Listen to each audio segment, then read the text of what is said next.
On the other side of our studio, Emma James, revved up and ready to go. How are you doing? Hi there, I'm Megan. MediaWatch, of course. Small matter of the Super Bowl, which was played out. The Denver Broncos winning an unexpected result, I believe. And it seems many people, of course, more interested in what happens at half-time rather than the game. Yes, because there's always a huge amount of hype regarding those halftime shows at the Super Bowl. In the past, we've had Nipplegate, all these kind of things that go on. Nipplegate? Yes, Janet Jackson. Of course, rather of course, of course. inappropriately. How did I forget? Exposed herself a little bit on stage. Who knows if it was deliberate or by accident? But anyway, I digress. But it's these kind of things that really take a lot of the focus away from the sporting action. And it's what happens on the pitch at half-time that everyone's talking about. And certainly that is the case this time because, of course, it was Beyoncé who was performing. And there was a decidedly, undisguisedly political message that she had in this performance, and that's what a lot of people are talking about. The Guardian puts it, Beyoncé unleashes Black Panther's homage at Super Bowl 50. As you can see, she and her dancers are dressed in a way reminiscent of the Black Panthers, which had particular relevance because, as well as it being Super Bowl 50, it's 50 years since the Black Panthers were formed.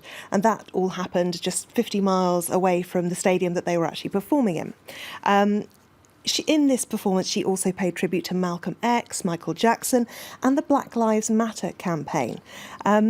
Now, also in The Guardian, there's a columnist, Suzanne Moore, who says that the singer is embodying a new political moment. She says black artists aren't asking to be let into the culture, they are the culture.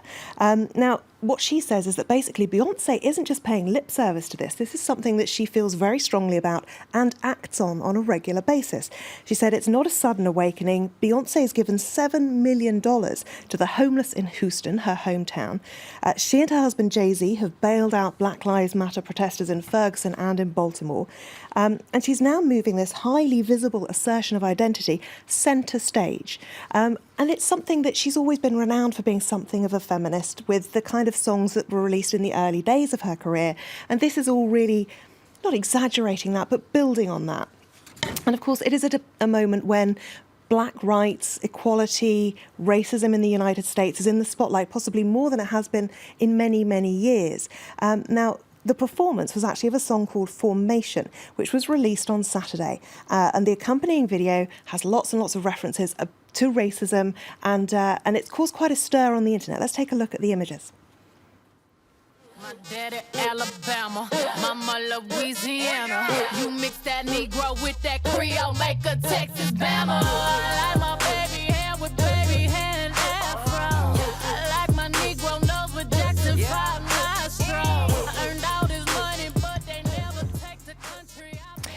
So as you can see, lots of symbolism there, and it's not subtle at all. I mean, she's talking about the aftermath of Hurricane Katrina. She's talking about police violence against black people.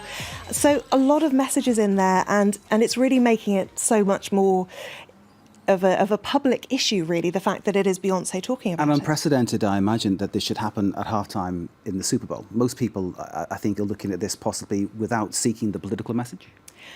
Well, quite possibly, but I think this one was so, it wasn't disguised in any way. When it was on the pitch, it was maybe slightly more subtle because you didn't have the sort of the flooding and the police vehicles and things like that. But, it was a big part of the performance. However, not everyone's looking at the serious side of her performance and the political message, as you say. Beyoncé almost fell during her halftime show and no one noticed, says BuzzFeed.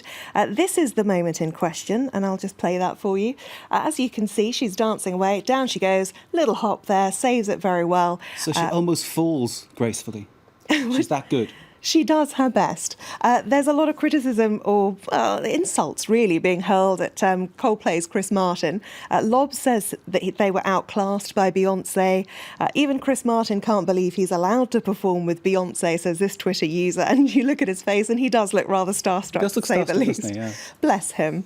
And other people are accusing him of being this year's left shark. Now, you may remember last year... Remind us about left shark. Katy Perry danced with two sharks, and one of them was dramatically out of time, and everyone really, the internet fell in love with him, and he appeared everywhere. Left shark, I remember now. That is supposedly what Chris Martin is the equivalent of this year.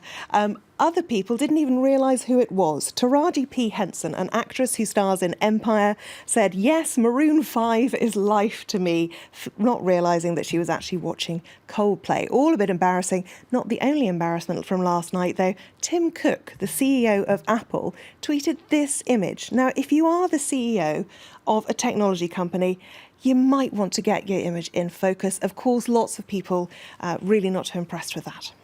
It's not a great advertisement for his product, nor for his photography skills. No, indeed. Emma, thank you very much indeed. Emma with MediaWatch, Kate, of course, with the business. Thank you as well. Thank you for watching too. Do stay with us. More news to come.